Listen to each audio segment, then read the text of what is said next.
that handsome gentleman to the left would be Ryan Smitty Smith, but the gentleman to the right, I mean, I'm going to make sure I do proper introduction. Co-host with Matt Forte, 8 years with Sports Spectrum, 8 years since he left Sports Center, now doing big things in the podcast world. But bigger than that, author, the great Jason Romano. What's going on with you today, Jason? What's up, Ben? What's up, Ryan? So good to see you guys. Thanks for having me. I mean, go ahead, Smitty. I mean, Yeah, no, it's a pleasure to have Jason on. We're gonna forgive the fact that he's a Dallas Cowboys fan. We're gonna forgive that. We'll think of him as should forgive it because they stink. You're looking at a Panthers fan and a Falcons fan here. We ain't much better. I mean, we ain't getting no coverage. So at least they get coverage. We don't even get sympathy clips at this point. That's one of my problems with the Cowboys. They get too much coverage because they haven't won anything in 30 years or even been to a conference championship in 30 years, guys. So I don't know. Don't get me started on Dallas. That's not going to be a good way to start this podcast. Okay. Indeed. Well, I'll just go ahead and start it for folks who just may not be as familiar with Sports Spectrum, and I don't know how they are, but if they aren't living under a rock or anything like that, I just kind of briefly go about how you kind of started Sports Spectrum. You have a background with Ben and some others from your days at ESPN, but how did you get started with Sports Spectrum and kind of in its current form with you? With former NFL running back Matt Forte, who's on with you now. Yeah, so Sports Spectrum actually started as a magazine and a TV show, believe it or not, in 1985. Dr. J, Julius Erving, started it. It was called Sport Focus way back when, and the idea was to take sports, make it family friendly by telling the stories at the intersection of sports and faith and family. That's how they kind of deemed it. And then it went through a couple different iterations in 88 and 89. And then eventually it settled on the name Sports Spectrum in 1989. And the idea was to intersect sports and faith in Jesus Christ. So it's a Christian sports media company. And it was a magazine and still is a magazine for many years. It was a radio show in the 1990s in Chicago. A guy named Chuck Swirsky was the host of Sports Spectrum Radio. He is now and has been for many years, the play-by-play voice of the Chicago Bulls. So there's a name that's familiar to a lot of NBA fans. And Chuck Swirsky was a part of the Sports Spectrum radio show that was simulcast to hundreds of radio stations in the 1990s with the idea of interviewing athletes and coaches and some other people in the world of sports about their Christian faith.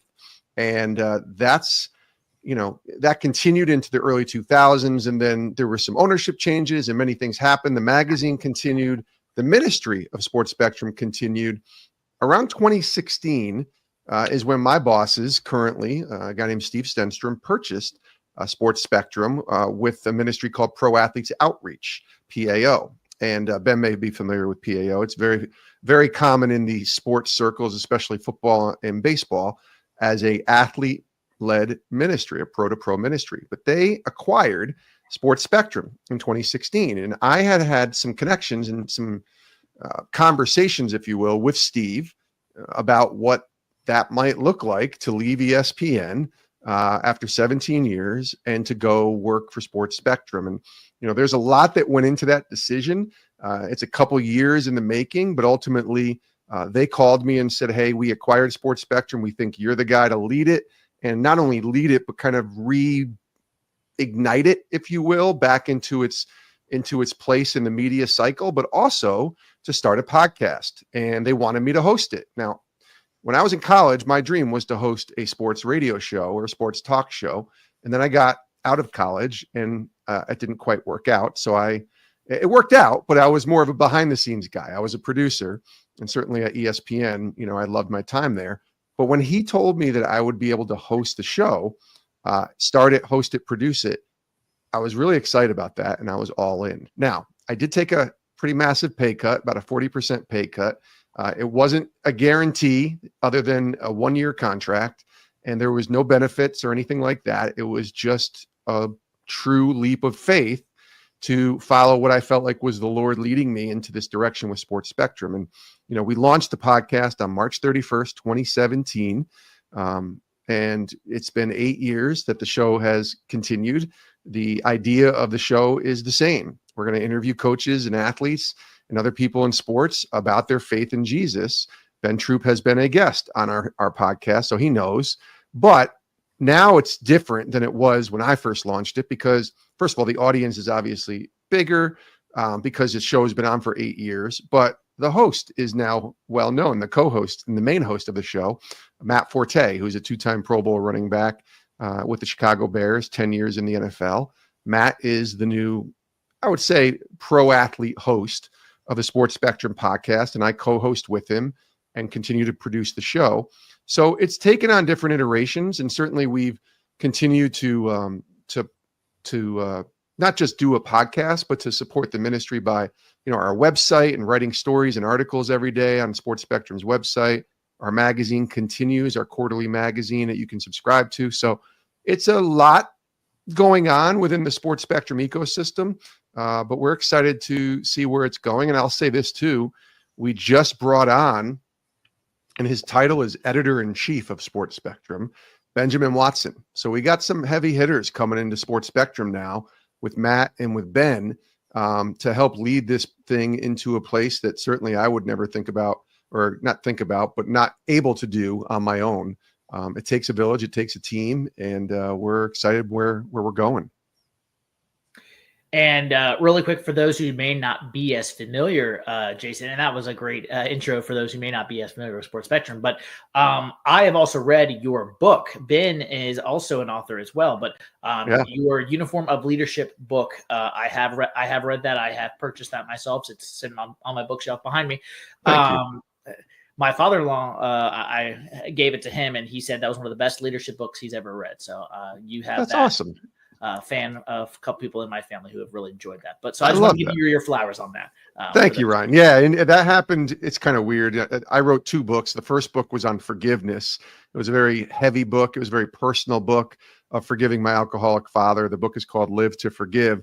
The second book that you just referred to, The Uniform of Leadership, was written in 2020 and released in 2020. And that's more like, I'm sure from your father-in-law or your father, whoever you just said, I think that read it, your father, it's more sports stories and, my time at ESPN, but some of the people that I interacted with that a lot of people would know and some that you wouldn't know, but it's biblical leadership lessons from my time at ESPN. So it's definitely written as a leadership book to go through as a coach or a pastor or a boss or anybody that's in a leadership position to go through with their team.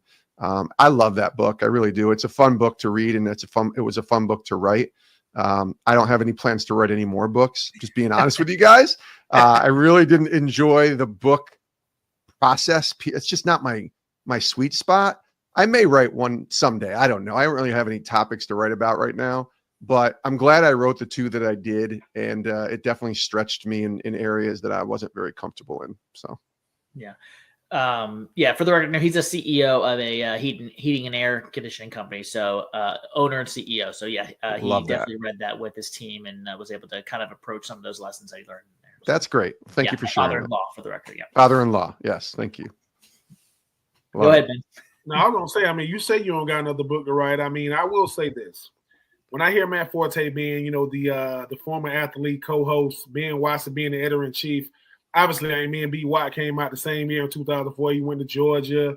And I think sometimes, Jason, what you don't realize you're doing is former athletes don't know how to show our true identity because football or the sport has always been the identity. Whereas, when you come on and you say, hey, Matt, my name is Jason Romano, and then we start seeing ourselves in you. Because, make no mistake about it, people want platforms to be able to show who they really are. What Sports Spectrum was to me was the chance to say, look, accolades aside, achievements aside, this is who I really am. That this is what I've always been in a sense. So I'm not surprised that a guy like, Ben Watson, editor-in-chief, who very, very articulate, very, very, his faith has never, ever been something that he shied away from. Matt Forte get to tell people, wait, you Matt? Like, yeah, man. I love God for real. Like, this ain't I'm just really, really good at what I did, So, yeah, totally. I'm looking forward to seeing you guys blossom because with athletes, we have to be, reeled in a little bit. We have, we want to reshape the whole world. You're like, well, we can't do that today, Matt, but we gonna keep putting these stories out. But I will say, looking forward to seeing you guys and what you guys have to offer. Because, like I said, when people see former players, that of Matt Forte's, he was one of the best players at the position when he played. Ben Watson played like 30 years in the NFL, right? Long time. Yeah. So, he didn't play as long as Tom Brady, but he was there a long time. But I will say, former athletes, I can say it to Smitty. Sometimes you guys don't understand that. Yes, we known through our celebrity athletically, but we still want validation in some way, shape, or form. We still chasing it. We don't mind saying it, and I'd rather chase validation in God than chase validation in anything material, anything that could be here today, gone today. So looking forward to it. And like I said, when Smitty told me he got you on, I said, "Oh man, Jason, man, that's the homie, man." Let's go. Yeah, it's exciting what's happening too. I mean, I don't know where this is going. I feel like, when you've been in something 8 years, there were moments where I felt like I was on a hamster wheel, just kind of going through the motions. And I love my job. So that's not saying that I was tired or anything like that. But I was just wondering, like, where are we going, God? And we lifted this all up in prayer over a year ago. We decided every Monday morning we are going to pray for Sports Spectrum, our small little team of 4 of us. And we're just going to lift it up to God and say, it's yours, all of it. We don't have the control that we think we do. This is your ministry. Whatever you want to do, do it. And he started doing some pruning and started doing some things last year that really led to Matt wanting to join and be a part of Sports Spectrum late in 2024. And then ultimately, about a month ago or so, Benjamin Watson just saying, I want in on this too. And I believe there's some real potential with this ministry. So I feel like now I can look back a little bit. We aren't where I want to go by any means, but we were setting a really good foundation up, I think. And that's important. You guys know this. And whether it's faith or anywhere else, the foundation is important to set. And we've been setting the foundation for the last 8 years since I've joined, and really standing on the shoulders of everybody that's been a part of this ministry since 1985. And now we got Ben and we got Matt, and let's see where this goes. And it's exciting to think about. It really is. And just me starting winning the division with Ben was kind of a God thing in a way. So, Jason, you probably aren't aware. My other podcast that I host solo is a Panthers podcast. It's called Inside the Vault for Carolina Panthers. And Ben came on to talk about Bryce Young. And because he was an SEC guy, not familiar with the Panthers, but just Bryce Young specifically. Yeah. And he calls me up about a month later or so after our episode had already aired. And he's like, "Hey, I'm looking for someone to co-host an NFL podcast with me. I've already got a college football one, but I don't have an NFL one. And I just like the way that you did your stuff over on the Panther podcast and kind of how you the way you go about it. And I want to partner up." And I was stunned. I'll be quite honest. Like, he just calls me up out of the blue. It's like, "Yeah, I want to partner up with you." Like, that's awesome. Yeah, it just was. That's a God thing, I think. Ben has been such a, Ben is such a kind-hearted guy and someone who just is very selfless and giving of his time to others. And like you kind of said with Sports Spectrum, this is kind of just getting started with winning the division. Your foundation's a lot more started than ours, but I think Ben and I have good potential, with this podcast. So let's go. Well, I'm rooting for you guys. This is great. I'm so glad to hear that. And glad to be here. We can't have, I always say, it's another podcast, but if it's done right and it's with the right people, like you two are, I'm going to cheer for it. I'm going to root for it. I'm going to listen to it, and I'm glad I'm being a guest on it. So this is cool. Yes, sir. Yes, sir. Yeah. Yes, sir. It's an exciting time. I mean, but here we are. What we got a Dallas Cowboys fan. We got a Falcons fan. We got a Carolina Panthers fan. I don't know what we rank in the pantheon. Well, I know what Dallas ranks in the pantheon of sports. They at the top because somebody's somewhere Michael Parsons and D-Law still going back and forth. Somebody need to tell them cut that these stuff guys out. seriously. But yes. I'll start. Go ahead.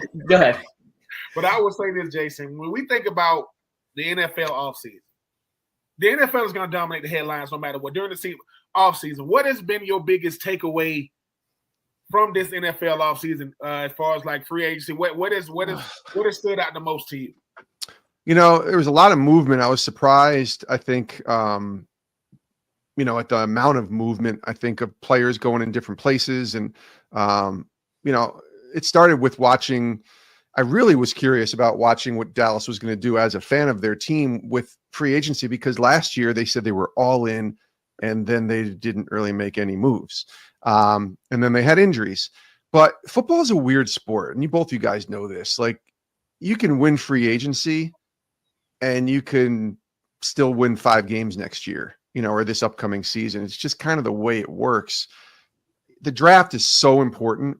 And I remember doing a couple of talks in the last couple of years about this, and everybody like, who's the team to beat? And I'm like, the draft hasn't happened yet. So you can't tell me who the team to beat is until we see it all come together, right? The draft has to happen. And I always say this, and I agree with you. The NFL dominates the headlines year round. You're going to hate me saying this, but I'm a guy that really doesn't want to get too deep into any of this until we get to right before week 1, because I want to know who's injured and who's playing. And hopefully everybody's playing. Who's injured, who's playing, and what was the preseason like? What do these rookies look like? And then let's formulate a really strong opinion on where we're going here. And, most of that won't change between now and then, just to be honest with you. But that's kind of how I look at it, because it feels like I could talk all day in March or April about football, and we're still 5-6 months away from the season even starting. And so much can change between then. Right now, that's why ESPN loves this time of year, because they'll fill the airwaves with talking about Aaron Rodgers for 4 days. What's he going to do? Where's he going to go? Does Aaron Rodgers want to be anywhere? Reports are saying Aaron Rodgers, he doesn't even want to get hired to be a media guy. This is just, I've lived in that life for 17 years at ESPN. So it's kind of like just in one ear and out the other for me. But to be honest, I'll just say this. I liked what the Patriots did a lot. I really do. And we talked to Kendrick Bourne, who's one of their receivers. He's coming on the podcast in about a month or so, and we taped it a little while ago. And, what they have in place with Drake May, with the new coach, with what they're doing there. I mean, Vrabel is just so good as a coach, a perfect fit, I think, for what they're trying to recapture a little bit. Really good under the radar signings to fill gaps like in the trenches of the offensive line, the defensive line. I just like what the Patriots are doing. I don't think they're going to surpass Buffalo next year or anything like that yet. But that rebuilding process, as both you guys know in the NFL, doesn't take long if you get the right pieces, and especially if you get your quarterback. And they got their quarterback. So that's always the battle. If you're wondering why Dallas wasn't very good last year and they won 12 games the 3 years before, it's because they had their quarterback. And it's important, if you don't have a quarterback who's playing for the most part throughout the year, you're not going to win many games. I'm guessing Jalen Hurts, if he missed half the season or more last year, the Eagles wouldn't have been in the Super Bowl. That's just a guess. And the same with the Chiefs with Mahomes. So much is predicated on the quarterback staying healthy, and then you fill the pieces around it. There's a Cowboy you would know a thing about who's in a Carolina Panther uniform. Rico Dowdle is now in Charlotte, North Carolina. I like Rico. What did you think of his game last year, and were you sad to see him leave Dallas? I saw a little sad. I mean, I don't know if he was ever going to be, the heavy hitter like Zeke was and just carry the ball 30 times a game or 25 times a game, but he was good. In fact, I said this at the beginning of the season. He wasn't really considered because the Cowboys had brought Zeke back and they were like, oh, Zeke's back with the Dallas. And I'm like, Zeke's done. Like, I would be shocked if he ever plays a football game again. I mean, it would have to be one of those really weird situations when 5 guys go down and there's nobody left and it's week 15 and they just need somebody. So Zeke's available for two more games, but he's kind of done. But I remember seeing Rico in 23 and thinking he's a pretty good back. He's going to be the guy that actually leads the Cowboys in rushing. And the first, 6-7 games, he wasn't really getting the ball much, wasn't doing so well. And then I think when Dak got hurt, they realized, well, we can't rely on our backup quarterback. Cooper Rush isn't going to throw the ball 40 times, so we got to run the ball more. And then when they started winning, they played defense and they ran the ball, and Rico was pretty good. I liked his running style. I think he'll do well in Carolina. Again, he's never – what's that? I was surprised that Dallas let him go. I'll be quite honest. Well, I think Dallas is set on like a complete retool. I mean, they signed 2 kind of somewhat younger running backs, that kind of journeyman guys that carry the ball a little bit. The guy in Denver, his name is escaping me. They signed a few guys, but I really think they're going to draft a running back. And if somehow, some way, that Boise State kid falls to 12, Dallas is, I guarantee you they're going to take Ashton Genty. But I don't know if he is going to last to 12 in this draft. We'll see. but they're going to need a running back, and I would be shocked if they don't take a running back in the first or second round. I think Travion Henderson would be a perfect fit for them if they can get him in the second or third round from Ohio State. So we'll see. But that's why they let him go. They got a couple veteran guys, and I think they got decent deals, and they're going to probably draft someone. And they better draft him. I'll be really angry. Not that I haven't been angry enough with this team. Really angry if they don't draft a running back in this draft, at least in the first 4 rounds. That's my opinion. Yeah, I believe it was Javonte Williams that they signed from Denver, if I'm not mistaken. That's right. And he's pretty good. I mean, he was okay. He's still only 24 or 25. But, like, let's be realistic here. Is he going to – most guys that end up getting traded or signed at 24, 25 at running backs, they're not going to the new team and dominating unless you're paying big money like the Eagles did with Saquon. Different story, different circumstance. But for the most part, you just don't see it happen where guys go to different teams like that in a situation like that on a 1-year deal, and rush for 1,200 yards or something like that. It just doesn't happen. Yeah. I mean, Jason, you kind of alluded to it earlier when you said you got to have your quarterback, but you see what you have Dan to. Campbell, what Dan Campbell means and meant to a team like Detroit. Ben Johnson is going over to Chicago.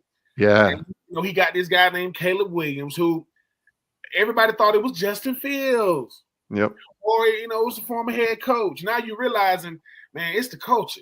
If the coach, you can have the coach, you can have the quarterback. If the culture isn't there, it's going to be hard to win. So in your opinion, what is more important? Is it the head coach? Is it the quarterback, or is it the coach? So that's a good question, because we debate, especially when I was at ESPN, we used to debate this all the time on whether it was Brady or whether it was Belichick. And I think the head coach has a lot to do with it. I do. The Patriots situation was unique because when Brady went down that 1 year, they still won 11 games. So everybody was like, well, that's Belichick, right? And then when Brady escaped Belichick, what happened? Well, he won a Super Bowl. He did pretty good over in Tampa. I think it's the quarterback, personally. If it's a really good quarterback, like Caleb Williams, he showed signs last year. He's certainly got all the pieces. They're loading up to have as much success for this guy as possible this year, starting with the coach and all the tools and the pieces that they brought in and signed during free agency. That offensive line, if that wasn't the number one priority, I don't know what was for Chicago outside of the head coach. Everything's in place for Caleb Williams. But if Caleb Williams goes down, they're in deep trouble, Chicago. Right? Tell me who their backup is. I couldn't even tell you. I don't know. Right? So they're in deep trouble to me. If their head coach wasn't there and they brought in somebody else, they might still be in trouble. We don't know. Let's say they got the same exact position players and the same signings, but they had a different coach. Pick a coach. I don't know. I'm not going to name names, but just a different coach. People would still be pretty high on the Bears. But you lose your quarterback, you're kind of done. And that's what happens in the NFL. You see these backups right now being talked about. This guy's going to go here, and who's going to get Flacco, and maybe Russell Wilson will go back somebody up. And, the Giants just got Jameis Winston. He's their quarterback to set up for whoever the Giants take in the draft, probably Shedeur Sanders. So it's like, what are we going to do here? If your quarterback goes down, and I'm talking about like the elite type of guys, you're done. So I would say quarterback. That's just my opinion. I think here's what I don't understand. This might be something that you have debated at ESPN, and Ben, as a former player, you can speak to this, though you don't play quarterback, but I know you can still speak to it. I want to hear what Ben thinks, though, on this, too, because you played, man. Okay. So we talk about free agency and teams loading up on, you got B players making A money. Okay. That's what happens in free agency. Milton 100%. Williams is a great example. B plus player who's hasn't played 50% of the snaps in a season, just got A money by the Patriots, almost signed with my Panthers, but that's okay. That's right. I'm glad we didn't get him at this point for what they paid him. The quarterbacks, why is it that, let's just take Daniel Jones, who was on the Giants, as their starter. Perfect example, though. Everyone hated his contract. And it wasn't, Trevor Lawrence, Joe Burrow money, but it was still a lot of money for a guy like Daniel Jones. So why don't we have more of these $40-45 million Daniel Jones type contracts been, as opposed to why does it have to be $55-60 million? If he's not slotted in that position, Brock Purdy, I do not think is a $55-60 million quarterback. I think it's more like he's 45, maybe 50, maybe. So why are we constantly putting some quarterbacks up here in the pay scale that don't belong up there instead of putting them rightly so into like a Daniel Jones type category right in the middle where they should be? Why does that happen? Salary cap. And the quarterback getting their money have nothing to do with how they play. If that was the case, Trevor Lawrence wouldn't make the same amount of money as Josh Allen. Josh Allen and Trevor Lawrence make the same amount of money. You want to talk about crazy. Trevor Lawrence makes the same amount as an MVP of the league. Now, when as the salary cap goes, if all of us are quarterbacks, right? If all of us is quarterbacks, and we've been playing halfway solid. See, people get into this. It doesn't matter if you're a top 10 quarterback. Brock Purdy is going to Super Bowls. How many players can say that? He's going to Super Bowls, and he was Mr. Irrelevant. So, and he was very good in the Super Bowl too. Really was. I mean, so and then he lost, he lost, to Patrick Mahomes. So it's not like. So I think that when you talk about the quarterback position, it's always going to be a head scratcher because you're thinking it's not how, it's when. If you sign before me, I'm just waiting to see what you got, and then I'm going to sign. That's why. Could you imagine right now if Lamar Jackson is signing now? Then when he signed, he got 2 regular season MVPs. He's gonna. When you talk about reshaping the market at quarterback, it's really who's next up. It has less to do with Josh Allen. They're going to take care of him in Buffalo. They love Josh Allen in Buffalo. But Trevor Lawrence was the number 1 overall pick. If the number 1 overall pick signs with the team that drafts him, he's going to reset the market. That's just how it goes. But but the quarterback position is the most important position in sports. Yes. I get it in baseball. You got to have pitchers, right? I get it. But when it comes to a sport, nothing commands and demands more attention than the quarterback position. When's the last time a team won the Super Bowl with an okay quarterback? It's not gonna happen. And the reason why it's not gonna happen is, now, do I think a Jalen Hurts makes people think less about regular season accolades and awards? Maybe, right? Because he wasn't at the football honors. He was the second team All-Pro, and he didn't win MVP. Right. But the quarterback position is the only position that has all the leverage. And the guy that reshaped it all, I hate to say it, was Kirk Cousins. When Kirk Cousins is in Washington, his last 2 years, he played on franchise tag. And somebody told him, you could just play for guaranteed money when you go to Minnesota, right? Because when he first went to Minnesota, his whole contract was guaranteed. So he'll go, I'll take 3 years, $90 million, fully guaranteed. They say Kirk Cousins made almost $400 million. Now, it's Kirk Cousins has made more money in his career than Peyton Manning, than Tom Brady. Not that he's a better player. He says, why do I care about $175 million? So I'm not mad at the quarterback. I'm surprised that quarterbacks play on anything other than fully guaranteed contract. And Kirk Cousins did that, but these quarterbacks get to care about the number that hits ESPN bottom line. No.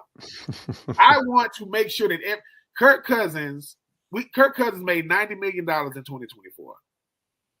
So when you think about how, good job, Kirk. Way to go, Kirk. He got leverage. So I'm not surprised.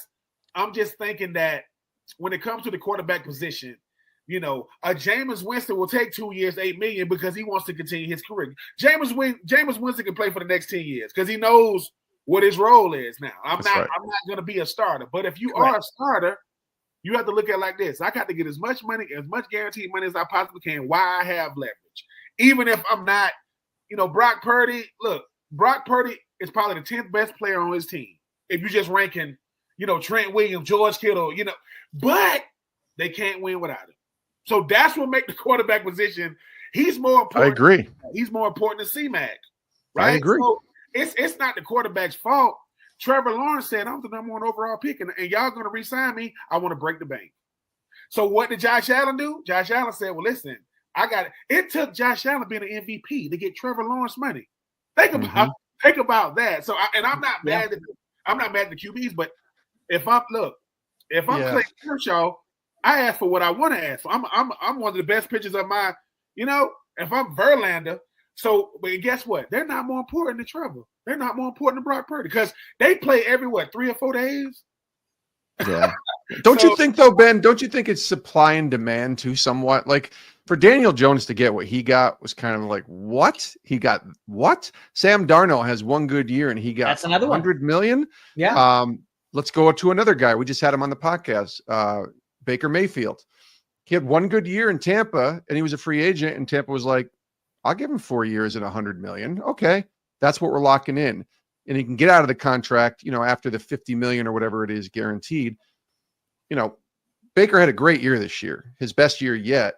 He's a really good quarterback, but he's not in that upper tier of guys. And he would probably Baker probably believes he is in that upper tier, but that's another story for another time. I think it's supply and demand. A team is, I think what happened with Baker is what you're seeing, the Raiders, and where'd Daniel Jones go? I don't even remember now where he ended up. Indy, and he's probably going to end up being the starter this year. Indy, right. So you got Indy taking the chance. Hey, maybe we'll hit lightning in the bottle. And Daniel Jones turns out to be, like he was that one good year that he got his big contract with the Giants. And the same with Darnold going, to Vegas, I believe is who signed him. So we'll see. But it's supply and demand. Teams are going to always overpay for the quarterback position in the hopes that they can hit lightning in the bottle and get a guy who fits into a system properly. But we'll see. I mean, there's a lot that goes into, like, Baker Mayfield came right in behind Tom Brady. So all these pieces were in place for him. He's got two really good receivers and, a good offensive line, and he did pretty well. Now, did he get him to the Super Bowl? No. But he got him to almost the NFC Championship game 2 seasons ago. And last year he got him, had a good season too. So I don't know, man. It's just a matter of supply and demand. I believe that. I mean, we could spend all day talking about Dak Prescott, right? Like Dak was second in MVP voting 2 seasons ago. He gets his gigantic contract, and everybody knew at 32 years old, like Dak isn't really going to improve anymore. He's kind of, what you're getting with him. Maybe you get fortunate and he has a great season and that turns into a playoff season or a playoff success, but you kind of know what you're getting. Most Cowboy fans that I know felt like you didn't have a choice with Dak, because if you don't have a quarterback, which we just discussed, you start from scratch again. It's really hard. And then you end up having to do Daniel Jones and Sam Darnold and those guys and giving them the money that's probably way out of the league of where either of those guys should have. But you're paying on past performance, recent performance, and also paying for future potential within the supply and demand market. It's hard. Yeah. I believe Geno Smith went to the Raiders, if I'm not mistaken, and I think that's who went to the Raiders. Seahawks. Thank you. And that's another guy that had an outlier year, and he got his money. But we stay on Daniel Jones for a second. Yeah. Right. Since Peyton Manning is no longer in Indy and no more Andrew Luck. That's the last time they had really, really good quarterback play. Since Andrew Luck, they've had Matt Hasselbeck, Phillip Rivers, Carson Wentz, Matt Ryan, Joe Flacco. Now they got Daniel Jones, which means and Anthony Richardson's in there somewhere. Yeah, they like veteran QBs, right? They like veteran QBs. And the thing about the QB position is like this. It's easy to pay a guy like Jamar Chase. He's a triple crown guy. Most catches, most yards, most touchdowns. Not without the quarterback. Exactly. And here's the thing. I mentioned Josh Allen makes the same as Trevor Lawrence. Trevor Lawrence makes more than Joe Burrow. Yep. Think about that. Joe Burrow doesn't make as much. Trevor Lawrence makes more than everybody, not named Patrick Mahomes and Josh Allen. And there's nothing wrong, because I think the thing about the quarterback position is this. There is no bigger boom or bust player than a quarterback, because you get judged on how you play and the position you play, but the guys around you. But here's the thing. Jalen Hurts just killed that whole argument. Brock Purdy kind of killed it too, because we want a top 5, top 10 quarterback, because we are box score watchers during the year. And fantasy football just made it even crazy. Dak Prescott is under a different microscope because of who he plays for. People are watching Dak that don't even watch Dallas. They watching Dak. Right. Because when you the quarterback, there's a reason why Tony Romo could walk away from football, walk into the booth with Jim Nantz. He played for Dallas. He's famous. And so when I think about a guy like Dak, like Jalen Hurts, like a Patrick Mahomes, you got to be built to play certain places. Carson Wentz just signed to play for Pittsburgh. Does Carson Wentz look like a Steeler to you? No.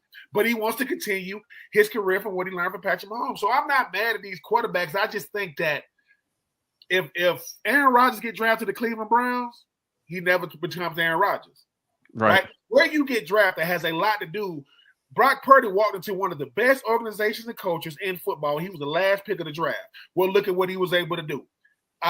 When Tony Romo, on his way out, Dak came into the league, but he also had Zeke. They came into the league going crazy, doing what they did. But I just think that when it comes to the quarterbacks, we get so fixated on who's doing what at what given time. I don't know who's gonna. Patrick Mahomes is Patrick Mahomes, man. He still got 8-7. He still got Chris Jones. He still got Andy Reid. He still got that culture. If Kyler Murray gets drafted to like a Pittsburgh Steelers out of college, he would be way different of a player. He went to Arizona. The last good player in Arizona was who? Kurt Warner. That was the last good quarter. And I love, Carson Palmer. Nothing against Carson. So I just think that the quarterback position is always going to be like your quarterback, Smitty, Bryce Young. Bryce Young did the one thing you got to do. Well, two things. You got to show potential and you got to win the perception battle. Quarterback is perception. And you got to win it, when it comes to people watching. And, hey, man, the young man might be outside of Kyler Murray, Baker Mayfield. He might be bigger than them. I don't know. Ain't nobody jumping on the scale lately. But he doesn't get hurt. But once again, if a guy named Cam don't come through Carolina, that's what they're expecting to see. And he's like, look, man, so I'm looking forward to seeing what's going to go on this season. I just know Howie Roseman, the GM of Philly, is playing chess and everybody else is playing checkers because what he does with the salary cap, he's Houdini with these numbers. As long as they have their quarterback. And I'll go back to what we said. The starting quarterbacks for these teams that we all watch need to be available. If Mahomes is gone for an extended period of time, if Josh Allen's gone for an extended period of time, if any of the guys, if the Ravens lose Lamar for any extended period of time, these teams are different teams. And so it's just the way it is. And that's why it's so important. I'm not saying they're going to get hurt. I'm just saying injuries happen. And we've seen it. Carson Wentz, when he got hurt, right? They had Nick Foles. That was an anomaly. But the Eagles had to refigure out their quarterback situation. When Burrow got hurt those 2 years, the Bengals were terrible. And they still had Jamar Chase. They still had T. Higgins. T. Higgins. So I'm like, my point is these guys got to stay healthy. And if you got a good quarterback and they're healthy, you got a chance. You got a really good chance. Yeah, and the ownership also matters as well. The one who's paying the big bucks, and as much as anybody down there in Jerry's world, some people love him, some people aren't so fond of him in the Dallas world. And Jason, I know we're up against it in a little bit. I know you have to go soon. Do you remember the article that came out a little back ago about those tours up there in Dallas and at the Star? Have you participated in those behind the scenes tours that Jerry likes to advertise there in Dallas? I did go on a tour once. It was 2014, so it was a long time ago. I went to Jerry World and I got a tour on a Saturday. Speaking of injury, that was the year Cowboys went 12-4, but Romo missed one game, and of course it was the game I was at, and they lost because Romo was that valuable to Dallas that year with that offensive line. But I went on the tour, and they didn't put us in the elevator that Jerry had installed that takes you directly up to. They showed us where it was. Yeah. But there's an elevator that goes right from his suite down to the field. But the tour was really fun. We got to go into the locker room. And what we did get to do, my favorite part, was at the end of the tour, it always ends on the field. And so I was on the field. There was like 60 of us. We were on the field. They had footballs hanging around, and we grabbed a football, and I was throwing some footballs to my buddy, and he was throwing some to me in the end zone. And, forget all of the cool experiences I've had as a member of the media and covered a lot of cool games. Catching a football in the end zone of the Cowboys, I felt like I was 10 years old again. I'm like, this is crazy. And that's a tour that anybody could go on. So it was fun. I'm glad we went on it. It was fine. It was okay. It It was 11 years ago now, so it's been a long time. I don't think I'd do it again. There's probably nothing I needed to go see, but if I was taking somebody who's a Cowboys fan with me, maybe. But yeah, it is what it is. Yeah, I'm kind of down on Jerry though. You know, like it's not that I'm down on him. He's just old. No offense to him. I mean, the guy owns the biggest sports franchise in the world, so he can do whatever he wants. But he's 82 years old, and then it's a family business, and he's got his sons running it. You know, the personnel stuff. And Dallas, I will say this: Jerry came to ESPN. Here's a quick story. Maybe like 2013 or 14 to ESPN. Actually, it might have been 2015, but it was when I was still working there. And he came and he did like a talk that I forget what it was called, some kind of talk that ESPN employees could attend. There's maybe 200 of us in a room, and it was pretty candid. He talked about his career, and you know, he played football at Arkansas, and then being able to purchase the Cowboys, and then winning a Super Bowl, and then winning 3 Super Bowls. The firing or the letting go or the parting of ways with Jimmy Johnson and all that. But he was up there in tears almost, because this was kind of Romo's prime. And he says, if we don't win a Super Bowl in this era with Tony Romo, I've failed as an owner. And he was kind of crying. And somebody asked him, like, why are you so emotional about this? And he said, I'm just obsessed with winning a Super Bowl. So I respected the man, because I understood like how much he really probably does care about this. I don't think he doesn't care. I just don't think that the Cowboys are the same in terms of the destination point.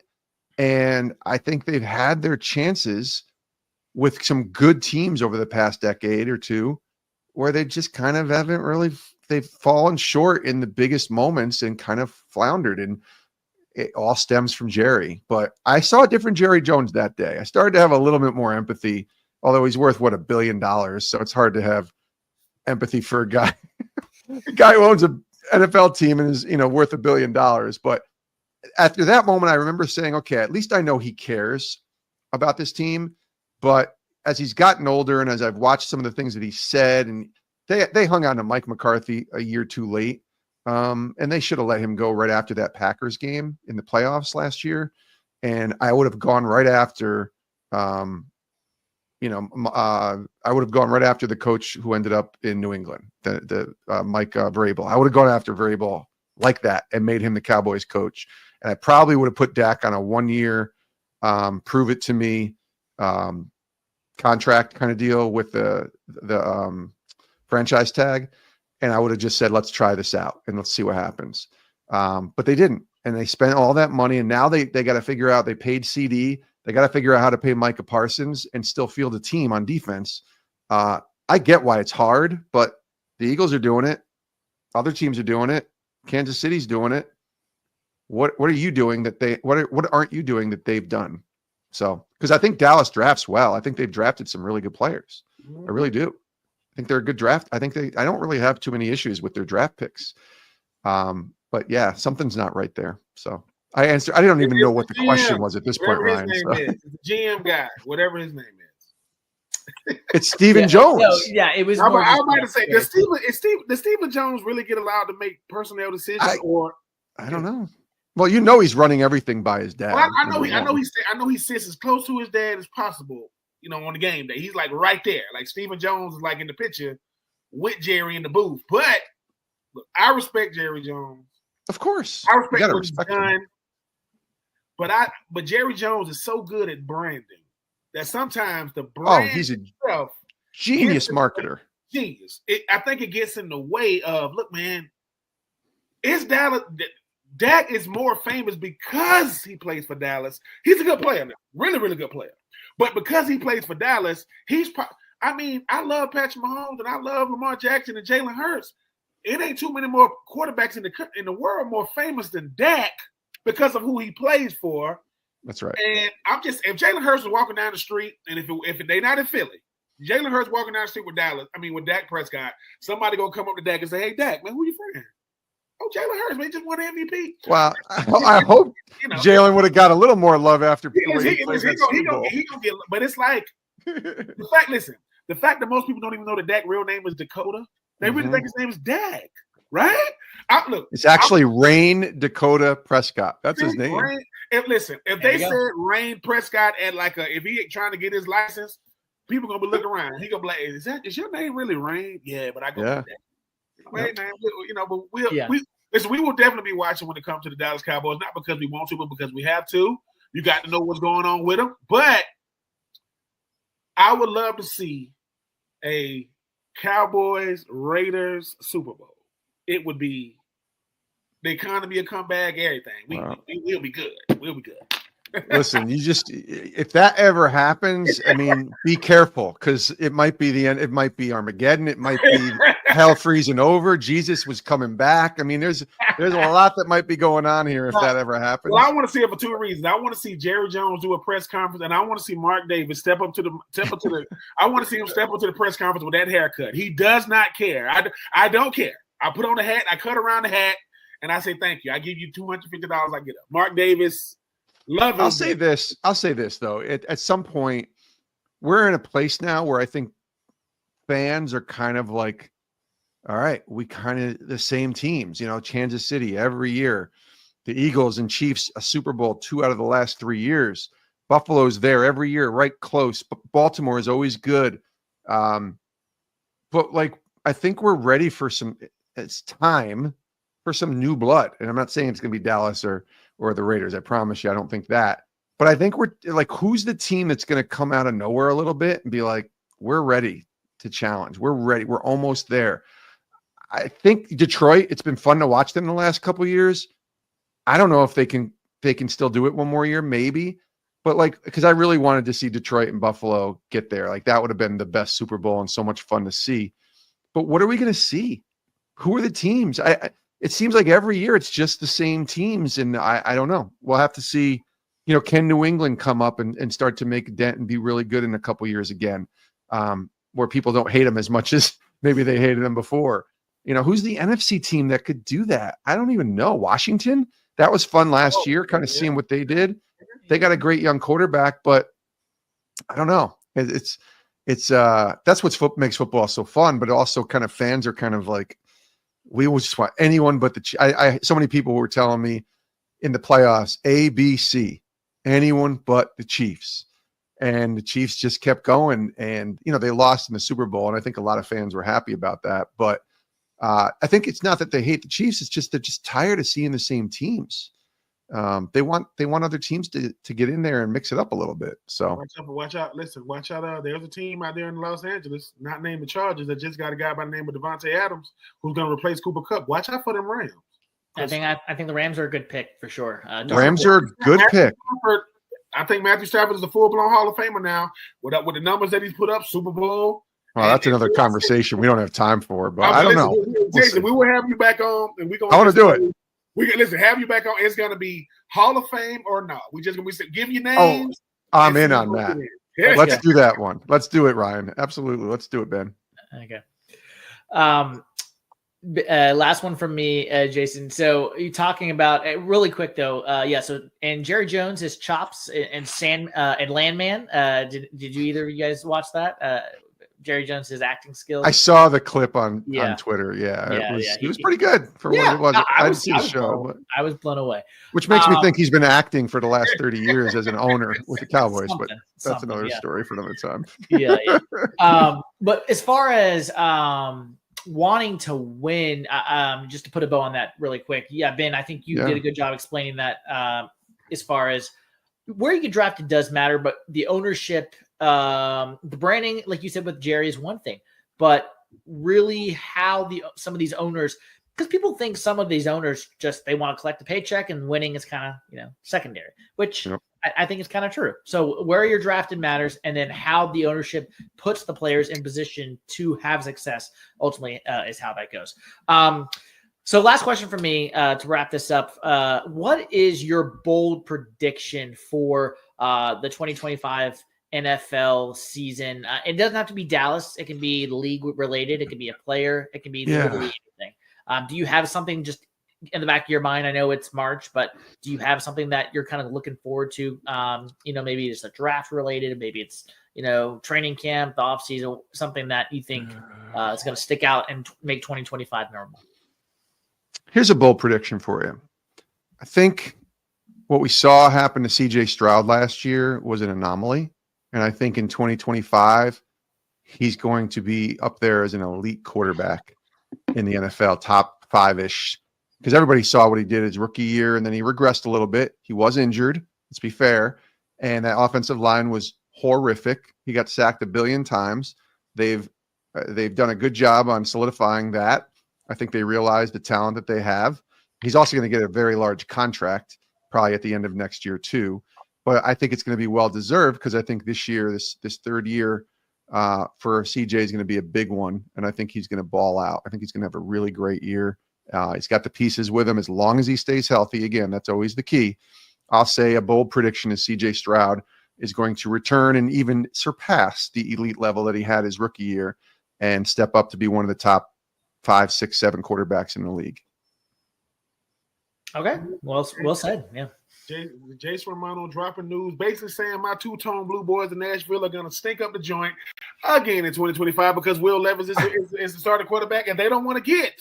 Ben, I love my Titans. I'll say this, my Titans. I say my Titans. My wife's in the other room. She is a diehard Titans fan. So I'm Cowboys. She's Titans. So I watch.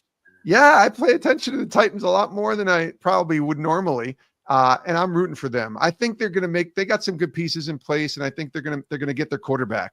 They cannot pass on a quarterback at number 1, and they got to do it. They got to take them, and they got to just, sorry, Will, we tried you, buddy, a couple years. Didn't work out. You did the commercials. That worked out for you. You do your commercials. We're moving on here. We're getting our quarterback, and we're reinvesting here. Teams do that. The Eagles did that. Some other teams, that the Cardinals did that. Josh Rosen and then Kyler. You just got to do it sometimes. And yeah, number 1 overall pick. Go to that kid in Miami and just make him your starting quarterback from day 1. Just do it. Yeah, I mean that's what. Oh my God! see, listen, Jason. Basically, there's this big lake in Nashville, but it has Common Sense on the lake. It's called Common Sense Lake. They drive right by it. Am I on Common Sense Lake? That's what I call it. It's Common Sense will tell you had Will Levis and Mason Rudolph in 2024. I love them both because I got to, not because I want to. That's just not it. I mean, it's just nothing against Will Levis. I mean, I think that's a big reason why Rand Carthon is not there because he lashed his wagon up to the Will Levis sweepstakes. And I'm like, you don't go from a potential top 10 pick to second round. That doesn't happen in the quarterback position. But it is the AFC South. It's anybody's division. But I'm gonna tell you what's gonna happen in 2024. You know who's gonna win the division in 2025 AFC South? It's gonna be the Colts, and Daniel Jones is gonna be the starting quarterback. I just see it happening, and I do think CJ Stroud is going to be a phenomenal football player because he has players around him. D'Amico Ryan's ahead of schedule. Yeah. I don't even know what the colors are for the Texans. I don't know if they're red, white, and blue. They'll wear a different color scheme. You got the most bland color scheme in football with the Colts, but they all white with the White Sox. Then you got Houston. They got the red, white, and blue. Then you got the Jags that I really don't know what their colors are. Turquoise. Turquoise, and then you got a two-tone blue. But Jason, let me tell you something. We appreciate you. Yeah. Time that he is Jason Romano. He is, host of Sports Spectrum with Matt Forte. He is the author of 2 books, Uniform of Leadership, Live to Forgive. But most importantly, man, dominating in the podcast world these days. Jason, there's a gentleman to the left. There's a gentleman to your left, my right. I don't know who would be a great guest on Sports Spectrum. It's one of the best conversations I've ever had because I came into that thing as vulnerable and honest as I possibly could be, and I walked away feeling like relieved because I said, man, I had to get what's off my chest. So I appreciate you giving me the opportunity to come on, man. It was incredible. And like I say, we're gonna have you back on here. It's going to be Welcome to Win the Division with Jason Romano. It's going Hall of Fame or no, and we gonna make a lot of people mad because there are some players out there they're gonna be in the Hall of very, very good. But I agree with Dion. The Hall of Fame means I got the Hall of Game. My game is up there. And because people like Phillip Rivers. I love you, Phillip. Yeah, I'll tease one for you, Ben. Okay. Eli Manning was the Hall of Very Good. Correct. I'll leave it there. Agree because you cannot look like that during the regular season and have 2 great runs. And listen, same draft class. For 2 playoff That's runs, right. he was phenomenal. But we forget about Jason Pierre-Paul. We forget about we forget about Justin Tuck. Yeah. We forget about Michael Strahan, right? So he's going to get in. So that's why I don't waste too much of my breath with Eli, because he's going to get in just because he's Eli. And I spent a whole podcast with somebody else on their show talking about Eli and making the case of whether he should or not. He shouldn't be in the Hall of Fame. He will get in the Hall of Fame. I can't wait for the next podcast because I got a lot of should-haves and wills in it. So I can't wait. Whenever you want, Jason. Let's do it. it. You tell us when you're ready. We'll cue it up. Because like I say, I used to do this when I was on ESPN radio. People like, man, you don't think you'll get in? I said, let me tell you something. This is what I think Hall of Fame and not Hall of Fame. Brandon Marshall, the receiver. Is he Hall of Fame? Right? This is why I say he might not get in, Jason. He might not get in for this reason. As great as he was, he never made the playoffs. That's not his fault. Chad Johnson is a Hall of Famer, people. Chad Johnson? Because I look at Hall of Fame like this. Brandon Marshall was better than Chad Johnson. Can you talk about the position without talking about this player? I look at the Hall of Fame like that, meaning Anquan Bolden had better numbers than Brandon Marshall. Is Anquan Bolden a Hall of Famer? People are like, I'm just saying, when I think about the receiver position, I got to say Chad Johnson. I love Brandon Marshall. Brandon Marshall put up some numbers. But you know who's going to be the reason why Brandon Marshall don't get in? People like Mike Evans, Devontae Adams, DeAndre Hopkins, because they did the same thing, but they got more All-Pros. First team. That means that's going to be the argument next time we chat. Let's do it over the summer because we're going to do this. That's my argument, but it'll be fun. Guys, I appreciate you. Jason, I'm ready.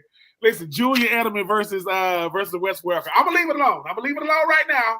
To the I mean, the guy that I think of that Jason just said with Eli Manning, since he did get passed over in this class.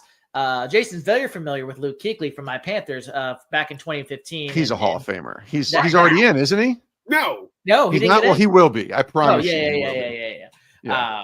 That was actually that was the game I went to though, Jason. Was the year 2015 Thanksgiving Day, the Panthers Cowboys. Oh, they annihilated Dallas. That was when they went 15-1 and lost to Denver in the Super Bowl that year. I think Kuechly had 2 pick sixes, and Romo, unfortunately, that was his last game, I think, in Dallas. Yes, it was. Don't mention Tony Romo in Hall of Fame because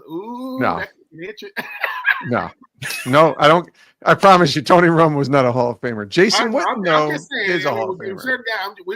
I'm looking forward to the summer. All right, let's go. Let's get a list. Get a list together, Ben and Ryan. We'll get a list, and then we'll go. All right. I appreciate you guys for having me. This was so much fun. I appreciate you, Jason. Thank you, Jason. Anytime, my brother. Anytime.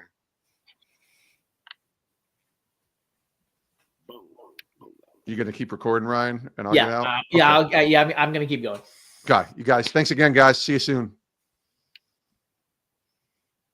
And that was the Jason Romano from. Hold on. I ain't got no mic to drop, but boom. Listen, Smitty.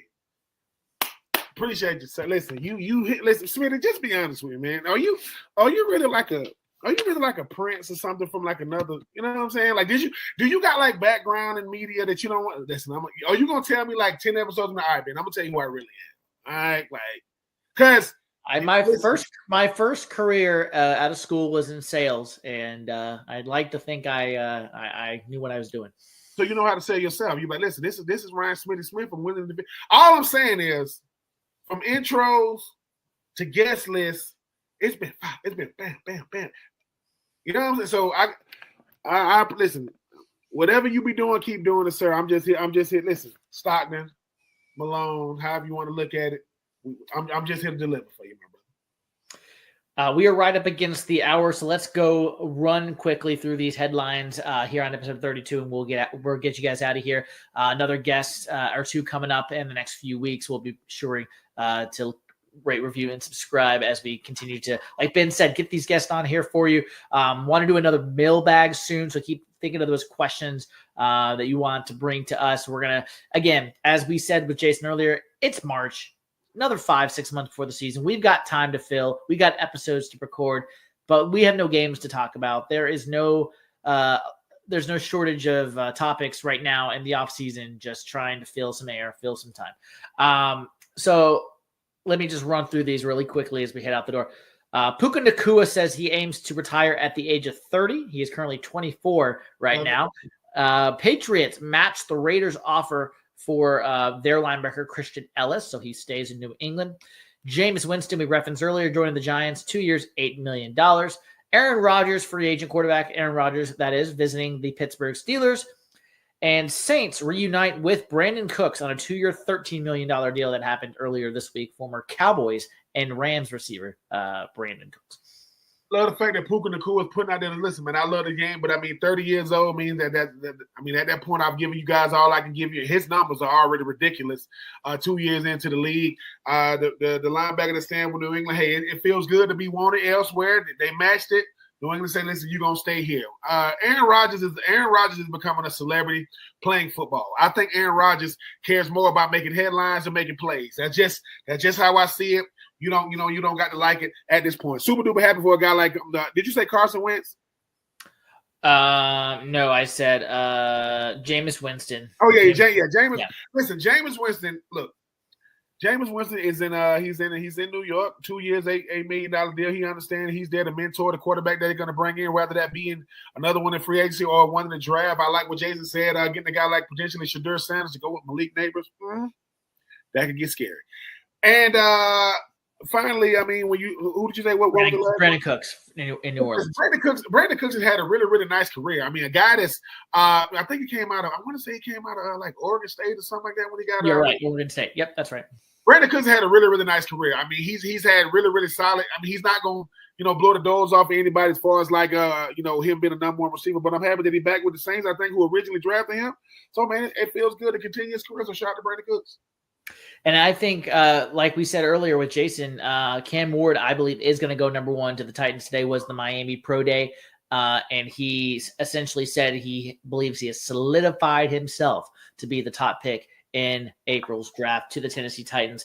And Mr. Mayonnaise and Coffee Boy Will Levis out the door. Do you think someone trades for him? Do you think Cleveland trades for him? Do you think maybe Atlanta as a backup to Penix? I mean, where is Will Levis going to go? I do think Will Levis will spend at least one more year with the Titans, because the thing about it is, Smitty, you don't want to potentially bring in a rookie with a number one overall pick and not have a veteran to kind of show him the way and kind of push him. Like even if Cam Ward is going to be the eventual starter, I think something we didn't really get to on the show is you got to make sure that my backup is solid, because guys get hurt. Even the best players get hurt. I mean, So I just think that when you think about a guy like Will Levis has found himself to be in a real nice slot. Now, are there other quarterbacks that could potentially go out there in free agency? Yeah, I mean, Russell Wilson is still out there. Last time I checked, somebody going to have to snatch him up. But Russell Wilson means he's going to come in and try to be the starter. But yeah, I think because they've already they don't have Mason Rudolph, so I think Will Levis might be the only guy